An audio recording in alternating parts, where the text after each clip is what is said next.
వాళ్ళు చేస్తుంది హీరోయిన్లతో కూడా బెదిరించారు, కేటీఆర్ మాట్లాడారు, ఇవన్నీ ఇవన్నీ లేదంటే ఇప్పుడు ఈ 2 నెలలు మాట్లాడండి. ఇవన్నీ ఏంటంటే అంటే ఆధారాలు లేకుండా మాట్లాడుతారు. ఒకటికి వచ్చినట్టు ఇప్పుడు ఏముంది, ఇప్పుడు మోడీ డబ్బులు తిన్నాడు అదాని దగ్గర, ఇవన్నీ ఉంటాయి.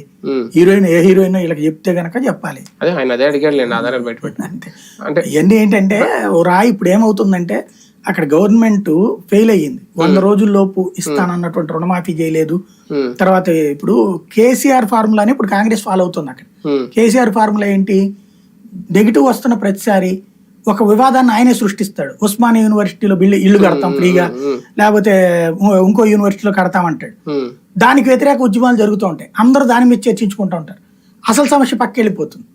అట్లాగే ఇప్పుడు ఈ 100 రోజులు అయిపోయింది కదరా, ఎదురా నాయన మాకు ఇస్తాను 1500, మంచినీళ్ళు అయ్యి, కరెంట్ కోతలైంది, లేకపోతే రైతు బంధు ఏది, పెన్షన్ పెంచుతానన్నది ఏది, అట్లాగే అదేదో నిరుద్యోగ భృతి ఏది అని వస్తున్నాయి. కాబట్టి అది ఈ మధ్యన టీఆర్ఎస్ రైజ్ చేస్తుంది. కాబట్టి దాన్ని డైవర్ట్ చేయడానికి ఇది ఒక ఎత్తుగడ. కానీ ఎంత తొక్కాలో అంత తొక్కేయాలనుకుంటుంది కాంగ్రెస్ పార్టీ. తొక్కక్కర్లేదండి. బీఆర్ఎస్ తీసుకొచ్చిన సిస్టమ్ ఏంటంటే పవర్ పాలిటిక్స్ అని. అంటే పవర్ లో ఉన్నోడి చేతిలోనే పాలిటిక్స్ ఉండాలి.